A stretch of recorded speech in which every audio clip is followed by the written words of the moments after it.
أو سلام سلام كمان لهم ناي تيك توك بيتسد احنا ديهم ياو انتي زفلت بزعبا مدحانيتن كاي مزيو مدحانيت بخمية تجمير زول ያው ኣብ ማሕበረሰብ ዘለዎ ተፅዕኖ ኣስተዋፅኦ እንታይ እዩ ዝብል ክትንትን ኣላእትየ ነይረ ያው በዚ መሰረት እዚ ድማ መፅእ ኣለኹ ማለት እዩ እና መጀመርያ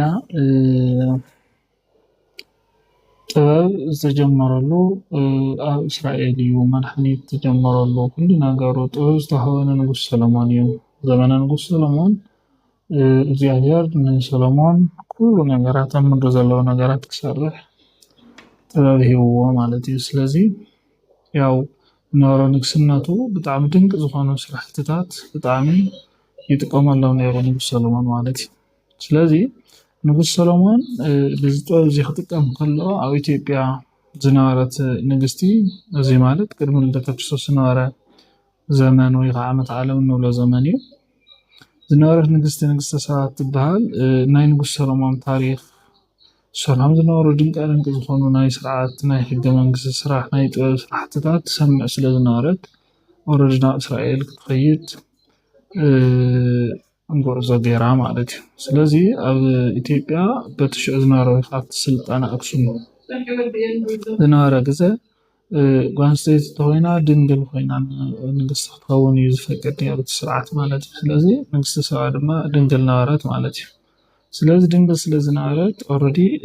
ንጉስ እንድሕር ክትከውን ወይ ንግስቲ እንድሕር ክትከውን እንድሕር ኮይና ድንግልና ኩሉ ግዜ ዝተሓለወ ኮይና ቅፅል ኣለዎ ምክንያቱም ምስ ሃይማኖት ተተሓሓዘ ሃይማኖታዊ ትሕዝቶ እውን ስለ ዝነበሮ ማለት እዩ እቲ ሃይማኖት ዋላ ሽዑ ይነበር ግን በቲ ሽዑ ዝነበረ ናይ ኦሪት ሃይማኖት ብኡ ሒዛ እያ ትኸይድ ነይራና ስለዚ ዳሕራይ ንእስራኤል ከይዳ ማለት እዩ ንእስራኤል ምስ ከደት ብጣዕሚ ቆንጆ ምልክዕቲ እውን ስለ ዝነበረት ንግስቲ እዚኣ ንጉስ ሰሎሞን ሰበይቱ ክገብራ ደለየ ማለት እዩ ድሕሪኡ ንሳ ግን ሕጊ ስለ ዘለዋ ኣይ ኣነ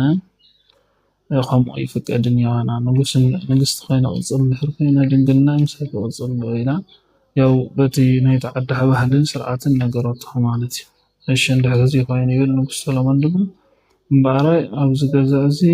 ዝኾነ ይኹን ነገር ምንካእ ኣይትኽእላን ኢልዎን ጋርዳ እውን ስለ ዝነበረታ ማለት እዩ